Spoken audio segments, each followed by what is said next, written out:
হাসিনা বলছে পালাবো না পালাবো না, এখন সে পালিয়ে গেল। তিনি একেবারে সঙ্গে সঙ্গে ভয় পেয়ে চলে গেছেন, এটা একেবারেই অসম্ভব একটা বিষয়। তিনি পালাতে চাননি।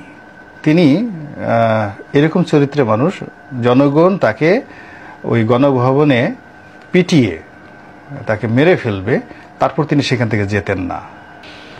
যে তিনি একেবারে সরাসরি তার এসএসএফ এর মাধ্যমে তিনি ফাইট করতে রাজি ছিলেন এবং ওখানে সেনা প্রধানকে এসএসএফ এর মাধ্যমে গুলি করে মারার ব্যাপারে তিনি সিদ্ধান্ত নিয়েছিলেন। পরবর্তীতে এসএসএফ এর যারা ওখানে গেছিলেন কর্তা ব্যক্তিরা, তারা বোঝানোর জন্য তারা শেখ রেহানার সহযোগিতা নেয় এবং শেখ রেহানার কথাও তিনি শুনেন নাই। তিনি জিদ করছিলেন যে আমি থাকবো, যা হয় হবে। এরপর যখন জয় পুরো বিষয়টি হ্যান্ডেল করেন এবং তিনি যখন বুঝান যে আপনি এখানে যদি থাকেন দেশের মানুষের ক্ষতি হবে, আরও হতাহত বাড়বে এবং এই গণভবনে আপনাকে যদি এইভাবে করে এবং ঘটনা যাই হোক না কেন আওয়ামী লীগ সবার ক্ষতি হবে। ফলে সেই জয়ের কথা সে কনভিন্স হয়ে তিনি কিন্তু গেছেন। এটা হলো বাস্তবতা।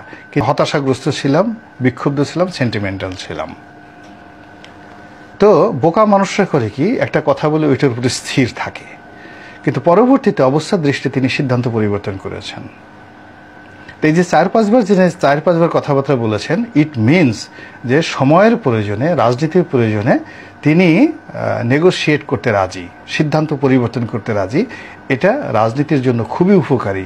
এই জয়ের যে এরকম যদি পরিবর্তন যদি শেখ হাসিনার মধ্যেও থাকতো, তাহলে আওয়ামী লীগের এই পতন হয় না।